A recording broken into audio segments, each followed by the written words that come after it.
the connection. Good evening. It's a pleasure for me to speak about a significant subject, the global dreams of modern religions. Before starting to deal with this subject, let me ask you a question. What is your dream, according to your faith, for the future? To make it to heaven. Do you want to go to heaven? But not alone. I want to have a bunch of stars in my crown. Do you think that every Christian people believes the same thing or want to go to heaven? Yes, not necessarily. There are different religions. And concerning the earth, what is our dream? We will see some differences among different Christian religions and other non-Christian religions today. In order to prepare the way to speak more definitely tomorrow about the contradiction of modern ecumenism, because the churches are gathering today and different religions to be together. So we have a problem today with globalization because in different regions of the world, different religions are predominant. And now the world is becoming smaller, and there is a confrontation between different cultures and between different religions. And this is a reason that many are trying to unite the religions in order to have peace in the world. For the first time, we find an attempt to unite all religions in the world. This is the modern dream of many religions. In order to understand this context, it will be advisable to read what was the attempt of the world just few times after the flood. In Genesis 11, verse 1 and 4, we read, "The whole world had one language and a common speech." And we are hearing today even the same terminology to unite the churches. We have to find a common speech to work together.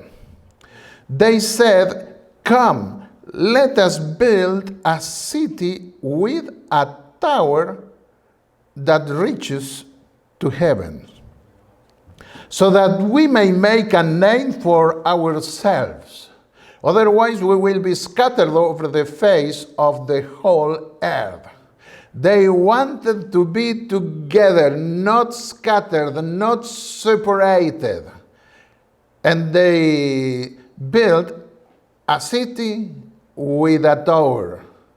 When I was 13, 14 years old, I thought these men who constructed the Tower of Babel were stupid men. There is no building that can be built to reach heaven.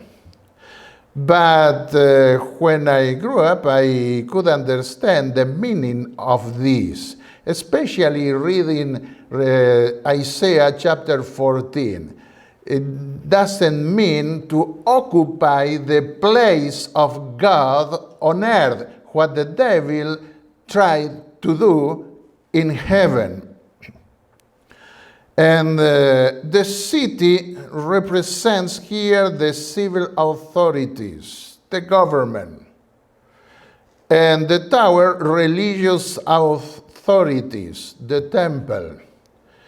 The temples had towers in the old world, the ziggurats in the Mesopotamia, the towers. This is to say that they wanted a union between government and religion, between church and state, we could say today. And Lucifer wanted to sit also above the clouds of heaven, above God, through an earthly political religious government. This is what they intended to do, to replace God on earth. But the Lord, said the book of Genesis, came down to see the city and the tower the people were building and said, if as one people, how many peoples? One people speaking the same language, a common speech, an agreement, they have begun to do this, then nothing they plan to do will be impossible for them. And with globalization, we are speaking now about a common house. We are building a global organization for the whole world, a global government, which according to the technocrats, modern technocrats, there is no reverse. That is to say, nothing will stop the attempt to unite the world. This is a compelling, irresistible fact. Come, said the Lord, let us go down and confuse their language so they will not understand each other. They could not agree anymore. And they fought, and they were scattered through the whole world. So the Lord scattered them from there over all the earth, and they stopped building the city.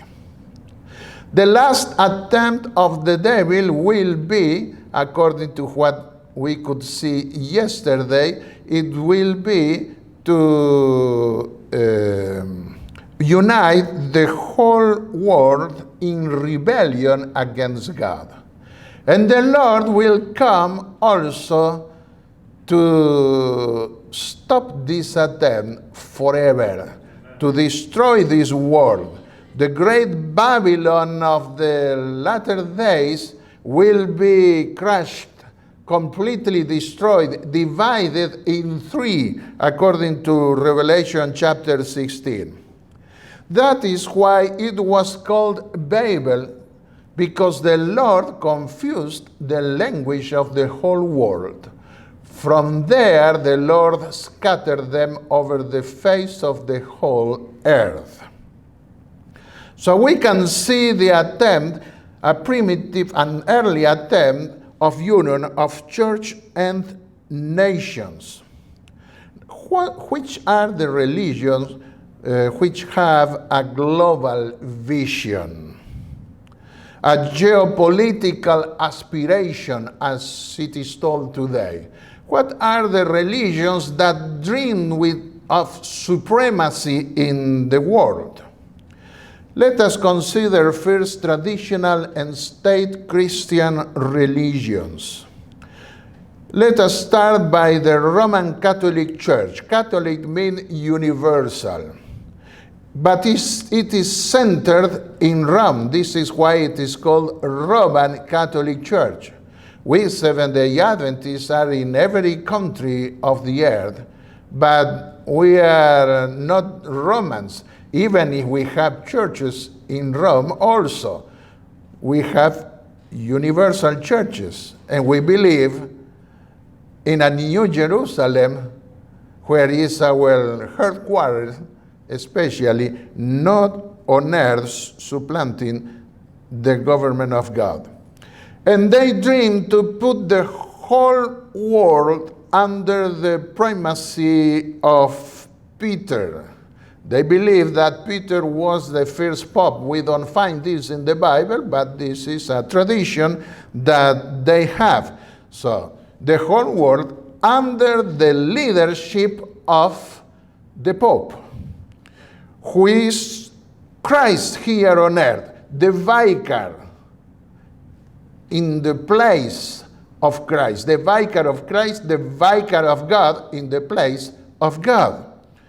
So they dream with a papal primacy, and this is why the Pope is working, trying to gather all religions, leading it from the Vatican. They dream with a global political structure under the primacy of Peter, of the Pope, which God can bless. Pope Francis has a problem with Donald Trump because Donald Trump doesn't believe in globalization. But Donald Trump used to change abruptly, unexpectedly, so we cannot know if he will change his view or not. But we will see more in details tomorrow and the day after tomorrow about the dreams of the Pope.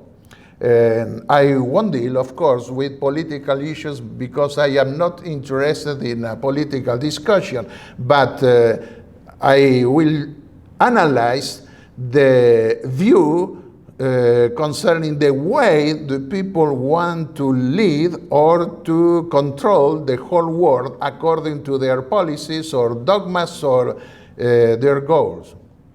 They dream, Catholics dream again with a confessional Europe, and from there with the legal imposition of their holidays on the whole world.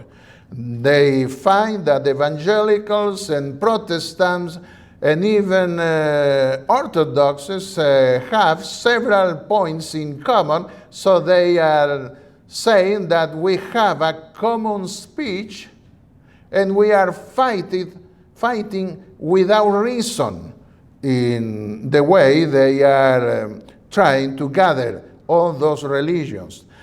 And the Catholics lead a religious liberation from state governments.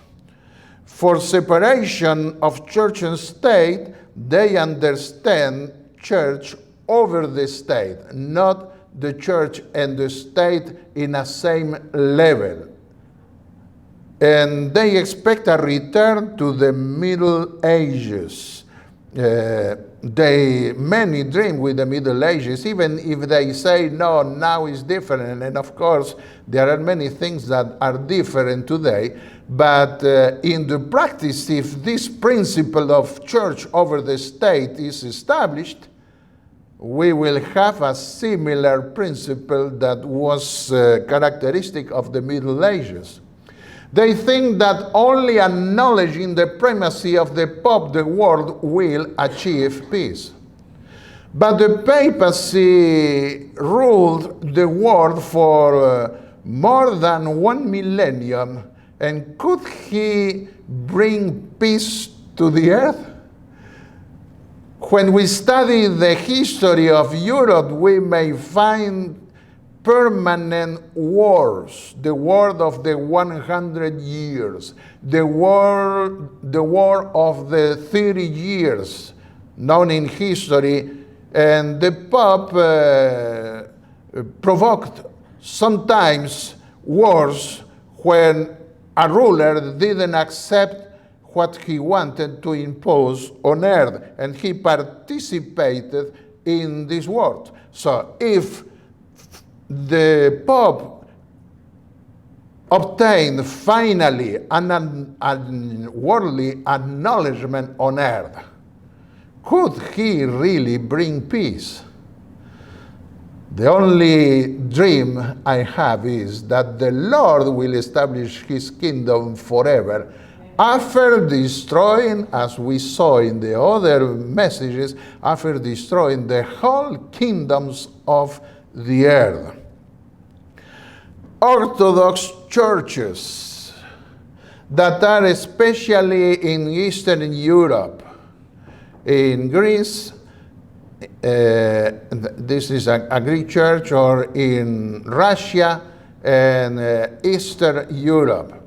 They want the world anchored in the apostolate of Andrews, especially in Russia, because the apostle Andrews was the missionary who brought the gospel to Russia.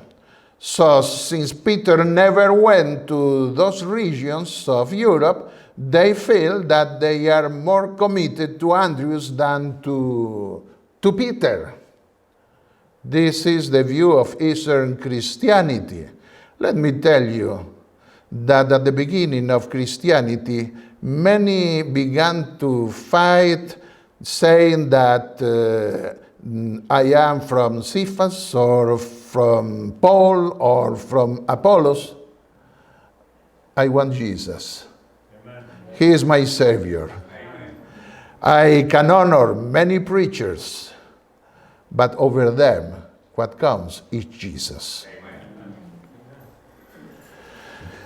Amen. And Orthodox people venerate icons instead of statues.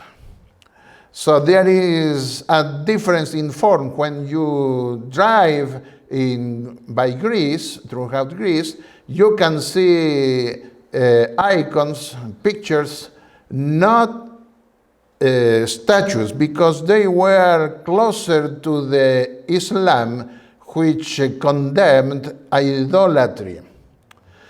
According to, in history, according to the Orthodox Church, Constantinople was the second Rome. According to the Orthodox churches, Constantinople was the second Rome during the Roman Empire. But after the fall of Constantinople by the Turks, by the Ottoman forces, they believed that Moscow became the third Rome and the last Rome. They have a poor missionary expansion, mostly gained by immigration. They don't have a central organization. Why? Because history was not favorable to them. Communism in modern times stopped the advance of orthodoxy in Russia and in the eastern countries of Europe. And before that, Muslims didn't allow the expansion of the Orthodox mission. Let us come to Protestantism. Most of them are in Europe. It began in the 16th century. The predecessors of Europe, of the Protestant of the 16th century, were the Waldensians, the Albigenses, and some other leaders or groups. But after the 16th century, Protestants could reach the government of several countries: Luther, Zwingli, Calvin, etc. Today they have a mostly social mission. They don't have a central organization. They are gathered in the World Council of Churches that is in Geneva, in Switzerland. They had 348 churches that were also linked to the World Council of Churches in 120 countries. The World Council of Churches want to impose common points of faith that are common to all the churches. They want to eliminate poverty and establish a new heaven and a new land where justice is promoted. And they say that they claim that the cry of the poor must be heard and obeyed by the nations. They are geopolitical in their dreams. They are not really dreaming. Most of them, even if they may keep in their dogmas, their doctrines, the idea that they will go to heaven, but they have geopolitical dreams. They think that they may solve the problems of the earth to establish a new heaven and a new earth here on earth. Let us come to those whom in the Catholic milieux are called angelists, because they believe, in the case of Muslims, in Angel Gabriel that would have given the visions to Prophet Muhammad. They are, or they were, and they continued in some way to be the antithesis of the imperialist dream of state Christian churches. And they were the major medieval terror for Europe. Muslims still dream to put the world under the Quran, their Bible. In the paradise, they will be cared for in bed by beautiful maidens with brunette with thick lips and bulging breasts, and eat and drink all kinds of meat and wine. So they expect that death will continue there in the paradise, at least of animals. On earth, they expect to conquer the world. And holy war for them, the jihad, is justified until it triumphs over the world. Let us read some passages of the Quran. The Lord tells Muhammad, fight them until faithlessness is no more, and religion becomes exclusively for Allah, their God. Allah has promised to those among you who believe and do good works that He will surely make them successors in the earth, and that He will surely establish for them their religion which He has chosen for them, and that He will surely give them in exchange security and peace after their fear.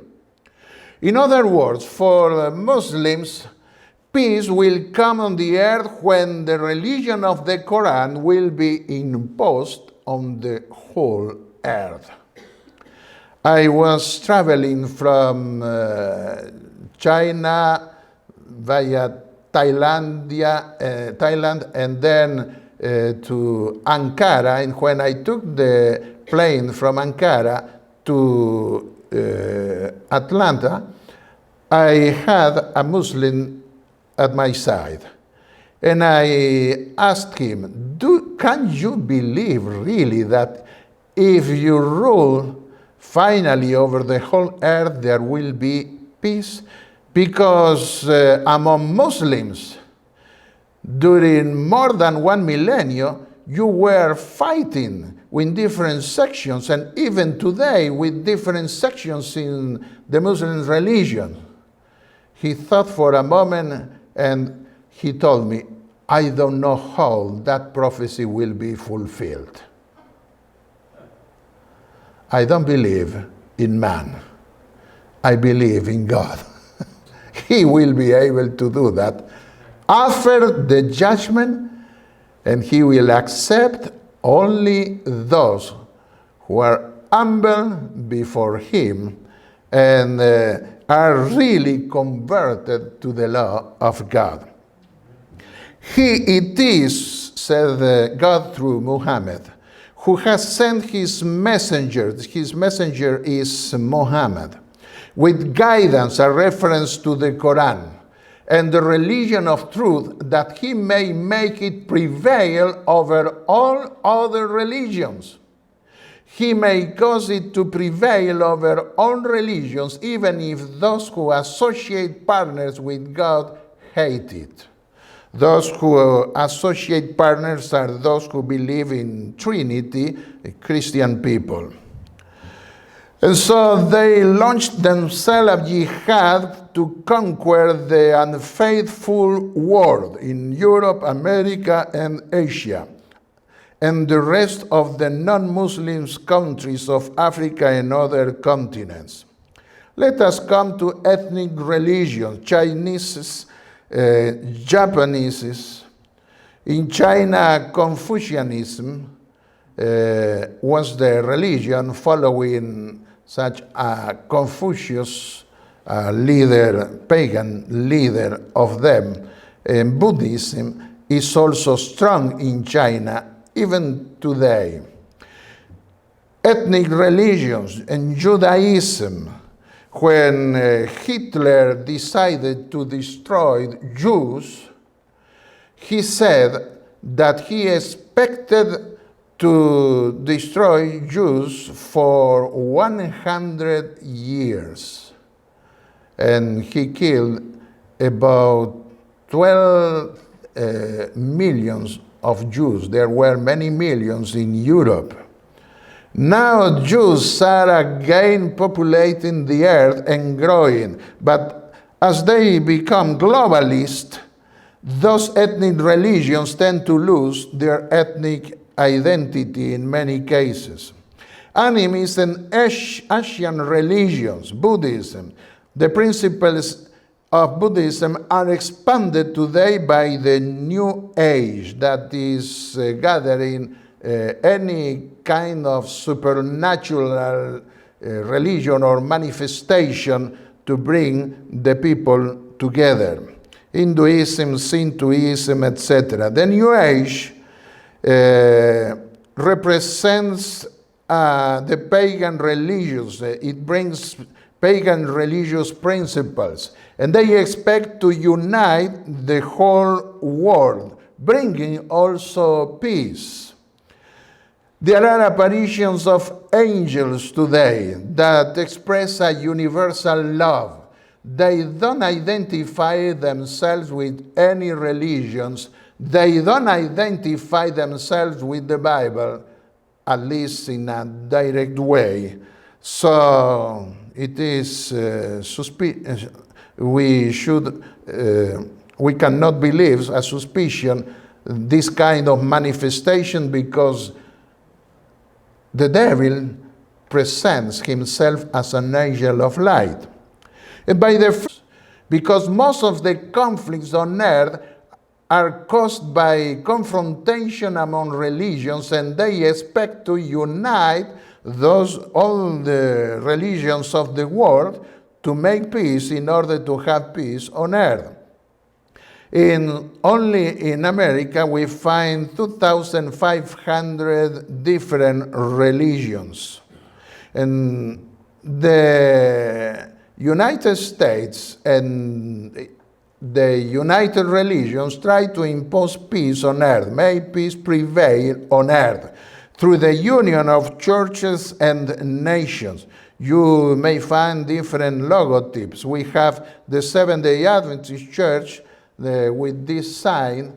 We had formerly the sign of three angel messages, but today we have this other sign because others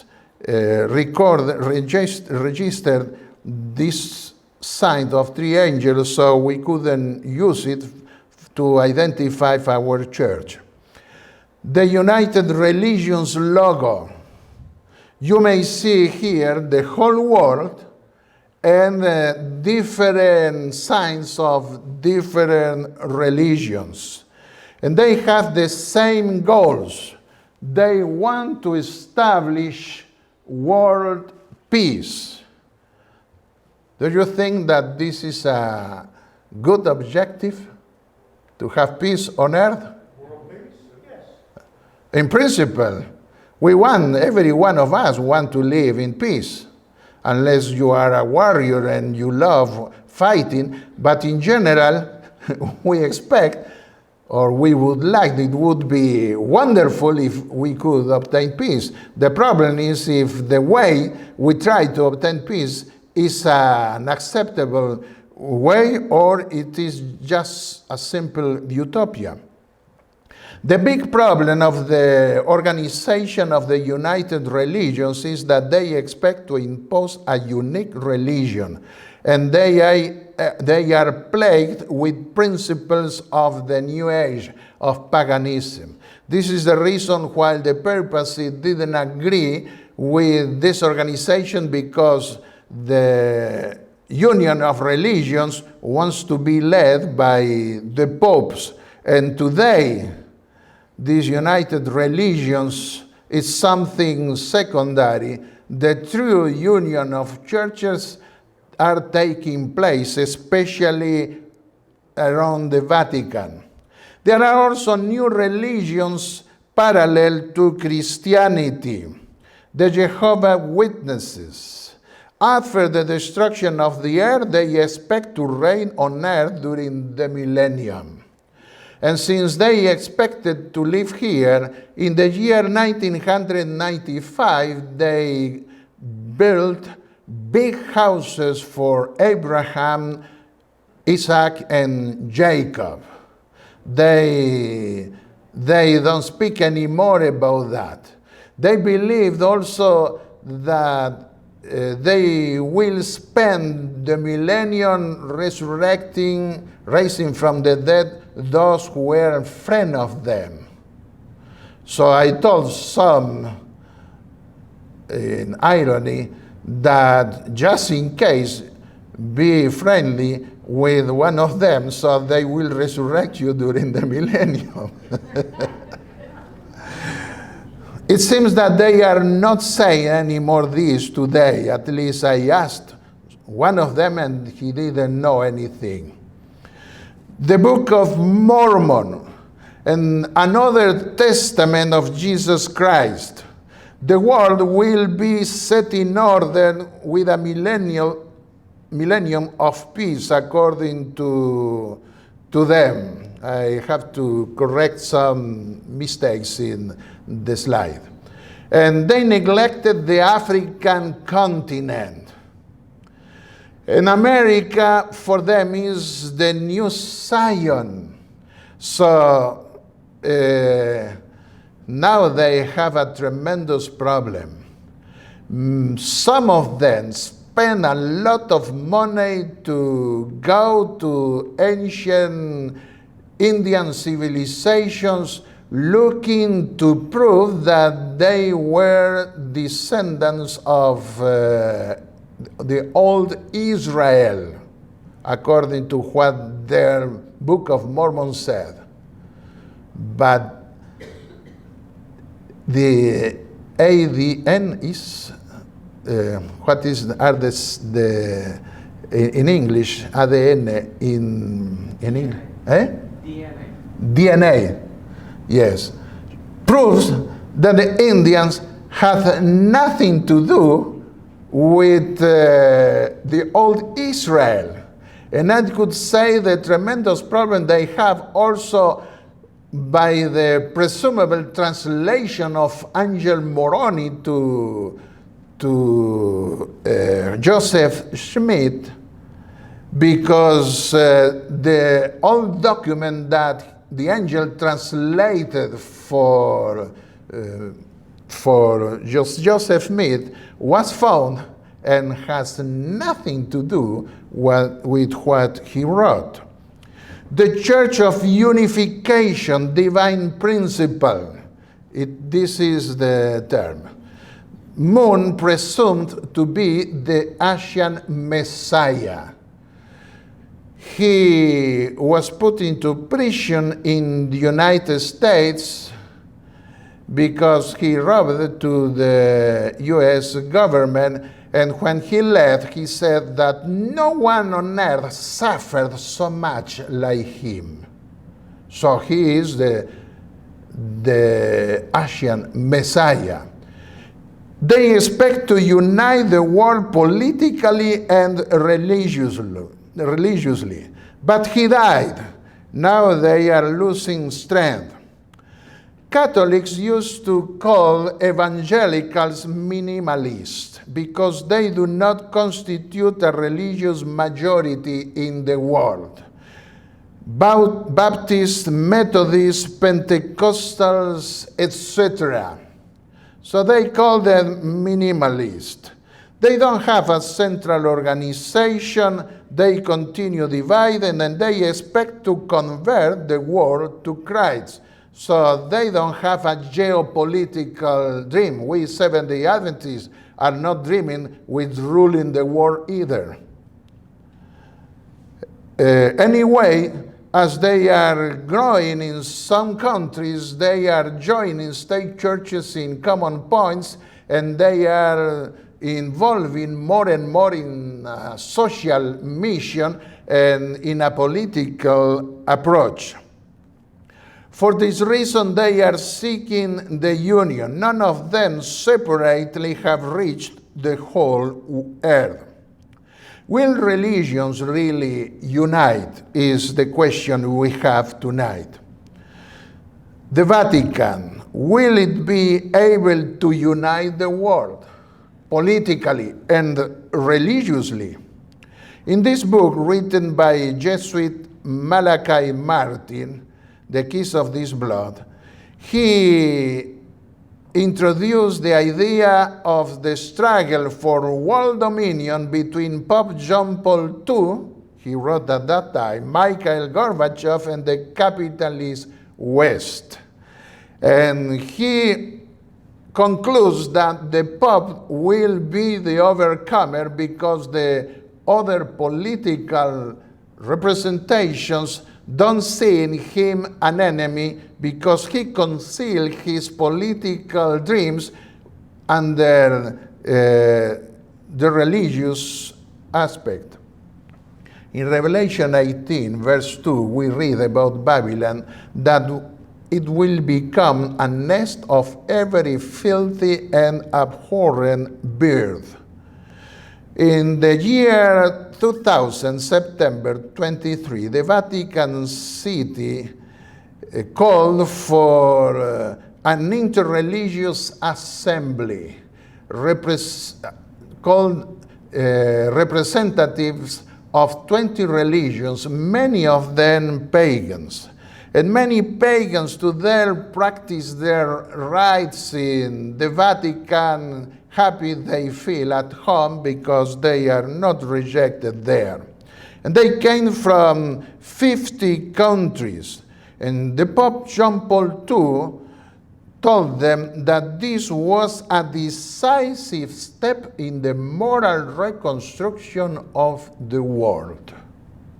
Now let me ask you something. Do we need to call pagans and people from different religions to reconstruct the moral of the world?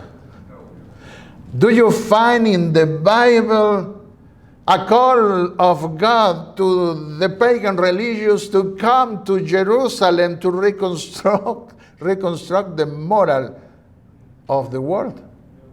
No. When Jonah went to Nineveh, it was to tell them Nineveh will be destroyed. And because Nineveh was repented, God delayed that destruction that came some years later. And the law is revealed in the temple of Jerusalem. This is the only construction of the moral of the world that God accepts, the law of God. The revelation of God is given in Jerusalem. We have nothing to do with pagan philosophies that come to try to dialogue, to reconstruct together that moral of the world. And we may see all the Pope is insisting of an ecumenism of the heart, because in his view, the theological ecumenism or union is more complicated. So let us put aside the Bible, the law, and many other things, and come to hang ourselves in an ecumenism of heart. But will we unite at all costs? Evangelicals, Catholics, Protestants, Muslims, pagans, religions. Is this kind of ecumenism that we expect? In these slides, you can see a Roman Catholic church cut in half with a Protestant or evangelical church cut in half and linked together. I took it from a book entitled Evangelicals and Catholics United. Billy Graham met John Paul II, and he said that John Paul II was the moral authority of the world. It is impressive to see how evangelicals are changing. Rick Warren met also Pope Francis, and he spoke about him. Our Pope, he is the Pope of evangelicals also. Unbelievable. And Christianity Today, in September 25, 2015, wrote an article entitled From Antichrist to Brother of Christ. Because evangelicals always believed that the Pope was the Antichrist predicted by the Bible. But now things are changing, and then from Antichrist, they are calling him a brother of Christ. 100 Pentecostal pastors from all over the world met Pope Francis also, expecting to work together. What are the purposes of the union? They want to impose peace on the world. They want to obtain a just economic order, a universal justice, an ecology to save our common house, the planet, and to liberate the world spiritually and materially. These are the goals of the Union of Churches today. There were two liberated movements from the 16th century that to the 20th century. Protestant liberation and secular liberation from papal Roman yoke, because they were persecuted by the Roman Catholic Church. But in the 21st century, in the third millennium, we find a papal and Protestant liberation proposed from secular powers. And they are trying, the popes are succeeding in bringing Protestants together now to fight against secular authorities. They strive for political and economic control. Let us see a meeting that took place this year, some 1 or 2 months ago, Morocco. They met in Morocco, the Pope, the principal Muslim leaders, and also Jews.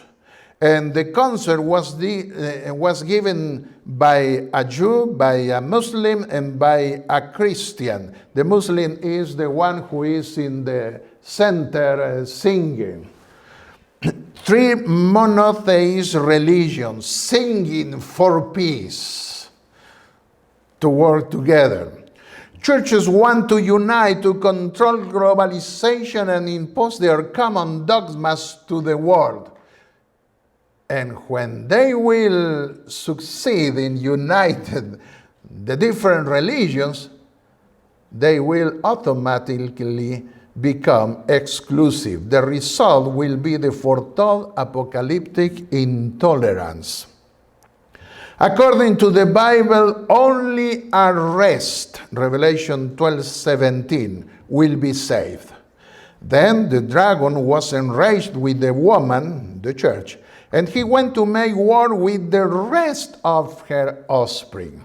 Now with all Christianity united with pagans, we united with Muslims, we united with any kind of religion on earth. Only those are rest who will keep the commandments of God and have the testimony of Jesus Christ. So the commandments of God are central for the union. If not, we cannot unite to them. And Babylon is a representation in the book of Revelation of religious confusion that we may see today. She is mother of harlots and of the repugnant abominations of the earth, because they are united not necessarily with Christ, but in this case they try to unite with the political authorities of the world. Only a remnant will be saved. Revelation 14, verse 4 and 5. These are those who did not defile themselves with women, with harlot churches. Harlot because instead of uniting with God, they unite with the world. They follow the Lamb wherever he goes. And in their mouths, said the Apostle John, was found no deceit, for they are without fault before the throne of God. Is one of you without fault? Oh, fortunately, you are honest. No, of course. But we believe in Jesus. He may clean us, and when we convert us, he treats us as we have no fault before the throne of God. And there was not found deceit in their lips, in their mouth. Why? The definition of the Apostle John in his first letter was that those who love God keep the commandments of God, and those who don't keep the commandments of God are liars. Seventh-day Adventists are one body, have a central organization, have the same faith and hope, and have one mission: to prepare a people not to rule over the whole earth, over all other religions, but to prepare a people for the coming of the Lord, because our dream is to meet the Lord, and only he will establish peace forever among those who convert really to his law. And we are represented in the whole world through different divisions, not because we are separated, but we are united in different sections in the whole world, in the mission. This is the reason why the last remnant is mentioned with a mission to every nation, tribe, language, and people. And Revelation 18:1 says, the earth was filled with its glory. I was given evangelistic meetings in the city of Coatzacoalcos in Mexico. Coatza was the Indian term for serpent. And so one of them, I allowed the people to ask me questions Saturday afternoon. And one of them stood up and asked me, is Mexico in the prophecy of the Bible? And everyone looked at me to know what I could answer. And after a certain moment thinking, I told him, yes, Mexico is in the prophecy. And all looked at me, where? And I read Revelation 11:1. The earth was filled with its glory. Is Mexico in the earth? Yes, they told me. So Mexico is in the prophecy. And the United States is in the prophecy. And Argentina, and France, and Germany, even Russia, everywhere, There are wonderful people uniting to give the last message to the world. And that message will fill the earth with its glory. Not all the earth will be converted. On the contrary, the majority will reject the last message of the Lord. But a remnant will be saved. The last call is to leave Babylon. Then I heard another voice from heaven say, excuse me, because some words rest in Spanish, I was writing it quickly, and sometimes I didn't realize that I left some Spanish words. Then I heard another voice from heaven say, come out of here, my people. Come out, not to gather, but to live. My people, so that you will not share in her sins, in the sins of that confusion of gathering of nations called Babylon, so that you will not receive any of her plagues. We find in the end not a call to unite, but to live. Now let me ask you a question. Has God, through people that belongs to him in the Roman Catholic Church? Good answer. In the Baptist Church? In the Methodist Church? Yes. In any religion, there are sincere people. But they have to hear this call not to gather. We find a call to gather as in different religions that will have to do, in essence, with a tremendous confusion that will end bad. We have to come out not to share in the sins of Babylon, so that you will not receive any of her plagues. Men of faith, wrote Ellen G. White, and prayer will be constrained to go forth with holy zeal, declaring the words which God gives them. The sins of Babylon will be laid open, the fearful results of enforcing the observances of the church by civil authority, the inroads of spiritualism, the stealthy but rapid progress of the papal power, something that we are seeing today, all will be unmasked.